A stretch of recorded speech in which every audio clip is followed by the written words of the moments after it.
Hello friend, current affair के महत्वपूर्ण प्रश्नों के साथ एक बार फिर से आपका स्वागत है। दोस्तों, आज के सारे ही क्वेश्चन बहुत इंपॉर्टेंट हैं क्योंकि मैंने उस पैटर्न से लिए हैं जिस पैटर्न पे एनटीपीसी के हर शिफ्ट में क्वेश्चंस आ रहे हैं, तो उस रिलेट करते हुए क्वेश्चन हैं, उसी तरीके के क्वेश्चंस आएंगे और इसलिए आप पूरा वीडियो देखें। दोस्तों, अगर आप मेरे चैनल पर नए हैं तो प्लीज उनको सब्सक्राइब कर दीजिए।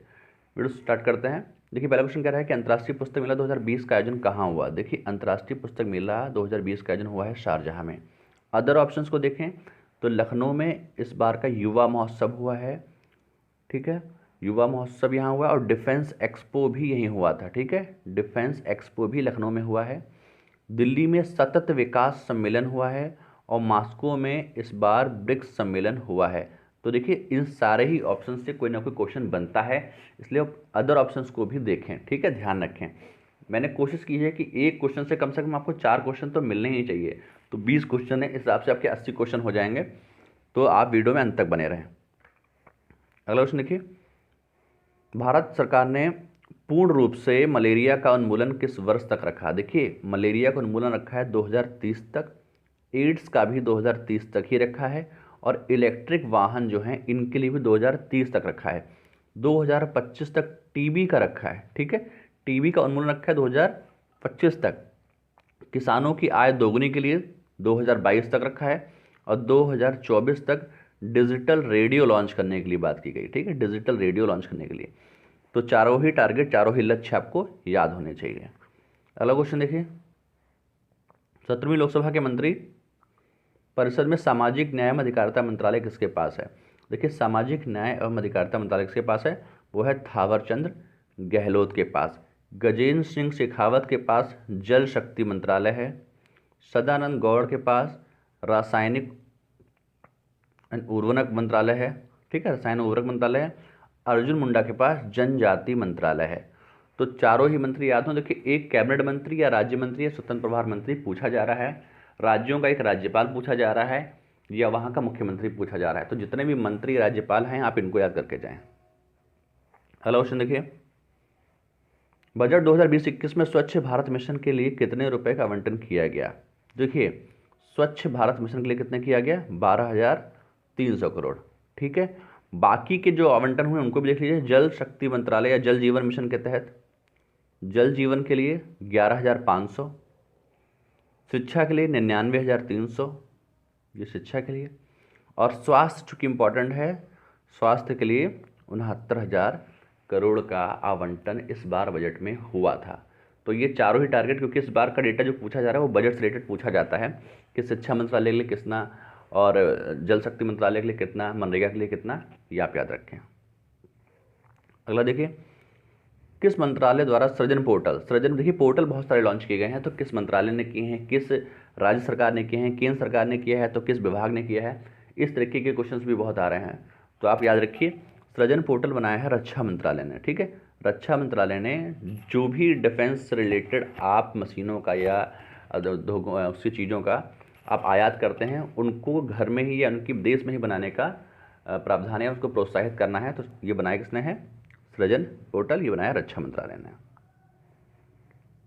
अगला देखिए, कोविड-19 मरीजों के लिए आयुर्वेद का उपयोग करने वाला पहला राज्य कौन है। देखिए, आयुर्वेद का उपयोग करने वाला पहला राज्य है गोवा, ठीक है, गोवा है आपका आयुर्वेद के लिए पहला। देखिए, अदर ऑप्शंस को देखें, हिमाचल प्रदेश 100% एलपीजी प्रोवाइड कराने वाला हिमाचल प्रदेश पहला देश है, और नई शिक्षा नीति ने, न्यू एजुकेशन पॉलिसी जो है, इसको लागू करने वाला भी पहला राज्य हिमाचल प्रदेश ही है, ठीक है। भारत का सबसे बड़ा जो योगा सेंटर है ये तेलंगाना में बना।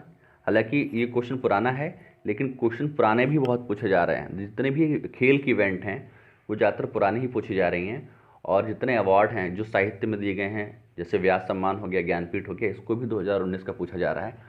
तो आप पीछे के जो चीज़ें नहीं हुई हैं आप पीछे के भी याद रखें, 2019 तक का भी याद रखें। अगला क्वेश्चन देखिए, एशिया गेम चेंजर अवार्ड 2020 का अवार्ड किसे मिला है। देखिए, एशिया गेम चेंजर का अवार्ड मिला है विकास खन्ना को। ये मास्टर शेफ हैं, ठीक है, या कुक कह सकते हैं, ठीक है। और बाकी की बात करें तो नरेंद्र मोदी को आईजी नोबेल पुरस्कार, आईजी नोबेल पुरस्कार मिला है। ये प्राकृतिक संरक्षण के लिए या पर्यावरण के बचाव के लिए दिया जाता है, इनको मिला है। और क्रिस्टल अवार्ड जो है दीपिका पादुकोण को मिला है, ठीक है, क्रिस्टल अवार्ड। और के शिवान को कौन वर्मन, ठीक है, कान वर्मन पुरस्कार जो है वो के शिवान को मिला है। तो ये अवार्ड भी आप याद रखें। अगला क्वेश्चन देखिए, 73वें बाफ्टा पुरस्कार 2020 में किसे सर्वश्रेष्ठ फिल्म का अवार्ड मिला है। देखिए बाफ्टा पुरस्कार, ऑस्कर पुरस्कार और ये गोल्डन ग्लोब, इन सारे ही अवार्ड्स में जो फिल्म है एटलीस्ट वो तो याद ही होनी चाहिए। तो बाफ्टा में मिला है 1917 को, ठीक है। ऑस्कर में मिला है पैरासाइट को, ठीक है। और जो भारत के राष्ट्रीय पुरस्कार हुए थे उनमें गली बॉय को मिला है, ठीक है। तो आप याद रखिए, देखिए 1917 जो गोल्डन ग्लोब है, ये अवार्ड भी बेस्ट फिल्म का अवार्ड 1917 को ही मिला है। बस ऑस्कर अलग है, तो ऑस्कर को याद रखिए, ऑस्कर पैरासाइट है और गोल्डन ग्लोब और बाफ्टा दोनों ही 1917 है। अगला देखिए, निम्नलिखित में से किसे राजीव गांधी खेल रत्न पुरस्कार नहीं प्राप्त हुआ। देखिए विराट कोहली को नहीं प्राप्त हुआ, आपका आंसर ये होगा। रोहित शर्मा को भी मिला है, रानी रामपाल को मिला है, मनिका बत्रा को मिला है और मरियम थंगावेलु उनको भी मिला है, ठीक है। टोटल 5 लोगों को मिला है, तो उसमें से विराट कोहली जी नहीं है। और राजीव गांधी के तहत 25 लाख रुपए दिए जाते हैं, ये भी आप याद रखिए क्योंकि कभी ना कभी इसका। दोस्तों अगला क्वेश्चन कह रहा है कि ध्यानचंद पुरस्कार के तहत कितनी राशि प्रदान की जाती है। देखिए ध्यानचंद में दी जाती है 10 लाख रुपए, 15 लाख रुपए दी जाती है अर्जुन पुरस्कार में। देखिए अभी हाल ही में जितनी पुरस्कार राशियां हैं वो उनमें बदलाव हुआ है, इसलिए ये इंपॉर्टेंट हो जाता है। 15 लाख रुपए दिए जाते हैं अर्जुन पुरस्कार में, ध्यानचंद में 10 लाख रुपए और 25 लाख दिए जाते हैं राजीव गांधी पुरस्कार में, ठीक है। तो राजीव गांधी में सबसे ज़्यादा मिलता है 25 लाख रुपए, अर्जुन में 15 लाख और 10 लाख रुपए ध्यानचंद में। ये सारे ही प्राइस आप याद रखें। अगला क्वेश्चन कह रहा है कि भारत का सर्वश्रेष्ठ पुलिस स्टेशन कौन बना है, ठीक है, सब किसे चुना गया है। तो वो है नोकपोई सेकमाई, ठीक है। ये पुरुष यानी कि मेल में, और सुंगरमंगलम ये महिला थाना में सर्वश्रेष्ठ पुलिस स्टेशन चुना गया है। तो याद रखिएगा, महिला वाला सुरमंगलम और पुरुष वाला नोकमाई सेकमाई। अगला क्वेश्चन है कि पूर्वोत्तर में पहले गाय का अस्पताल कहाँ खोला गया। तो पहला गाय अस्पताल खोला गया है असम में, ठीक है। मेघालय से याद रखिए कि जल नीति लागू करने वाला पहला राज्य जो है वो है मेघालय। ये आप याद रखिए क्योंकि कौन सी नीति जो गवर्नमेंट बना रही है उसको इम्प्लीमेंट करने वाला पहला राज्य, ये इंपॉर्टेंट हो जाता है।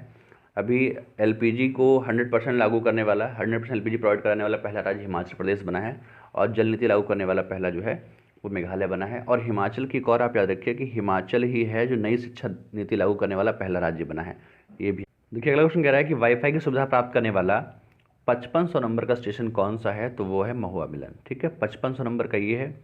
मिदनापुर की बात की जाए तो ये 5000वां स्टेशन है। तिनकुशिया की बात की जाए तो ये 4000वां स्टेशन है। और एलनाबाद की बात की जाए तो ये 3000वां स्टेशन बना है, ठीक है। तो लगभग 5500 से ज़्यादा स्टेशनों पर जो वाईफाई की सुविधा है वो दी जा चुकी है। तो इस बार जो 55वां स्टेशन बना है वो आपका है महुआ मिलन, आप इसको याद रखें। अगला क्वेश्चन कह रहा है कि ई गवर्नेंस सम्मेलन। देखिए सम्मेलन से एक क्वेश्चन डेफिनेटली आना ही आना है। तो ई गवर्नेंस सम्मेलन राष्ट्र कहाँ हुआ है, वो हुआ है मुंबई में। सतत विकास सम्मेलन कहाँ हुआ है, ये हुआ है दिल्ली में। हैदराबाद में विंग्स इंडिया सम्मेलन हुआ है, ठीक है। हैदराबाद का जो बेगमपेट एयरपोर्ट है वहाँ पे हुआ है। और बेंगलोर में इस बार 107वां विज्ञान कांग्रेस साइंस कॉन्फ्रेंस जो है वो बेंगलोर में हुई थी। और 108वां कहाँ होगा, ये होगा पुणे में, ये भी आप याद रखें। देखिए अगला क्वेश्चन कह रहा है कि फ्रेंच ओपन 2020 में महिला एकल खिताब किसने दिया था। तो फ्रेंच ओपन की बात की हो रही है और महिला एकल की बात हो रही है। तो Sofia Kenin, Naomi Osaka, Sofia Kenin. देखिए सोफिया केनन 2 बार लिख गया है तो ये गलत है। आप यहाँ पर ईगा स्वियातेक इनका नाम लिख लीजिए, और यही विनर रही हैं। थोड़ा इनका नाम अजीब है लेकिन आप याद रखिए, इन्होंने जीता है फ्रेंच ओपन। और इसमें अगर पुरुष की बात की जाए तो पुरुष एकल जीता है राफेल नडाल ने, फ्रेंच की बात की जाए। सोफिया केनन की बात की जाए तो ऑस्ट्रेलियाई ओपन जो है सोफिया केनन ने जीता है महिला एकल में। और अगर हम बात करें नाओमी ओसाका की तो यूएस ओपन यानी अमेरिकी ओपन जो है ये जीता है महिला एकल नाओमी ओसाका ने। तो आप इन चीज़ों को भी याद रखें। अगला क्वेश्चन कह रहा है कि इस सॉन्ग ऑफ इंडिया, देखिए एक बुक हर शिफ्ट में आ रही है तो आप बुक्स को जरूर याद करें। या तो वो पुरानी पूछी जा रही है और या फिर करंट अफेयर की पूछी जा रही है, पर पूछी जा रही है तो आप याद रखें। इस सॉन्ग ऑफ इंडिया किताब किसकी है, वो है रस्किन बॉन्ड की। रस्किन बॉन्ड की किताब है इस सॉन्ग ऑफ इंडिया। एक है अमेजिंग अयोध्या, अमेजिंग अयोध्या, ये है नीना रॉय की। ए वॉइस ऑफ डिसेंट, ये रोमिला थापर की है। और प्रदीप श्रीवास्तव की है बाय बाय कोरोना। ठीक है, तो कोरोना का बाय बाय कोरोना जो है ये प्रदीप श्रीवास्तव की है। तो प्रदीप श्रीवास्तव की, रोमिला थापर की सारी बुक्स करंट अफेयर की हैं, तो आप इन्हें रिवाइज करके ही जाएं। केंद्र सरकार ने एड्स को कब तक खत्म करने का लक्ष्य रखा है? तो एड्स को खत्म करने का लक्ष्य रखा है 2030 तक। टीबी को खत्म करने का रखा है 2025 तक। और दिल्ली मुंबई एक्सप्रेसवे, इसको बनाने का लक्ष्य रखा है 2023 तक। और किसानों की आय दोगुना करने का लक्ष्य रखा है 2022 तक। और सबको आवास मुहैया कराने का भी लक्ष्य 2022 तक का रखा गया है। तो सारे ही टारगेट, क्योंकि टारगेट से रिलेटेड एक क्वेश्चन जरूर आता है कि सरकार का लक्ष्य कौन सा, किसको ख़त्म करने का, कब तक का है। तो आप इन सब चीज़ों को भी रिवाइज करके जाएं। 100% नल कनेक्शन प्रदान करने वाला पहला राज्य कौन सा है? देखिए 100% नल कनेक्शन प्रदान करने वाला पहला राज्य जो है वो है गोवा। ठीक है, गोवा है पहला राज्य। अदर बात को आप करें, देखिए नई शिक्षा नीति, न्यू एजुकेशन पॉलिसी जो है, इसको लागू करने वाला पहला राज्य हिमाचल प्रदेश है। ये कब लागू हुई थी? 29 जुलाई 2020 में। केरल की बात करें तो सौर ऊर्जा से चलने वाली पहली ट्रेन कहाँ चली? वो चली है केरला में। ठीक है, और एलएनजी बस सेवा शुरू करने वाला भी पहला राज्य ये आपका केरल ही है। अगला क्वेश्चन देखिए, इंडिया हैप्पीनेस रिपोर्ट 2020 के अनुसार प्रथम स्थान पर कौन सा राज्य रहा? देखिए इंडिया हैप्पीनेस रिपोर्ट के हिसाब से पहला राज्य जो रहा वो रहा मिजोरम। ठीक है, मिजोरम जो है वो पहला राज्य है इंडिया हैप्पीनेस रिपोर्ट के अनुसार। बाकी की बात करें, गुजरात जो है वो निर्यात सूचकांक में प्रथम राज्य है। केरल की बात करें तो हेल्थ इंडेक्स तो अच्छा एजुकेशन क्वालिटी दोनों में ही केरल प्रथम स्थान पर है। और अगर हम कर्नाटक की बात करें तो इनोवेशन इंडेक्स यानी नवाचार सूचकांक में कर्नाटक शीर्ष पर है। और ये सारी रिपोर्ट इंडिया लेवल की हैं, नीति आयोग द्वारा बनाई गई हैं। तो आप इंडिया लेवल की रैंक को जरूर याद रखें, क्योंकि वर्ल्ड हैप्पीनेस इंडेक्स जो है उसके हिसाब से अगर देखा जाए तो भारत की रैंकिंग 144 है। और वहाँ पर फर्स्ट नंबर पर जो देश है वो है फिनलैंड। ठीक है, अगला क्वेश्चन देखिए, कहाँ पर एशिया का सबसे लंबा मंदिर रोपवे बन रहा है? तो सबसे बड़ा मंदिर रोपवे बन रहा है, ये बन रहा है आपका जूनागढ़ में। और जूनागढ़ कहाँ पड़ता है? ये पड़ता है आपका गुजरात में। ठीक है, और ये बन किसके ऊपर रहा है, ये भी इम्पोर्टेंट है। ये दिल्ली मुंबई एक्सप्रेस वे जो है जो बन रहा है उसी के ऊपर ये बन रहा है सबसे बड़ा मंदिर रोपवे। और अभी एक नदी रोपवे भी बना है। तो सबसे बड़ा नदी रोपवे जो बना है वो बना है असम में, असम के गुवाहाटी में। तो नदी रोपवे अगर आपसे पूछे तो असम का गुवाहाटी हो जाएगा, मंदिर रोपवे पूछे तो आपका जूनागढ़ हो जाएगा। इंदौर में याद रखिए सबसे स्वच्छ जो है स्टेशन इंदौर है।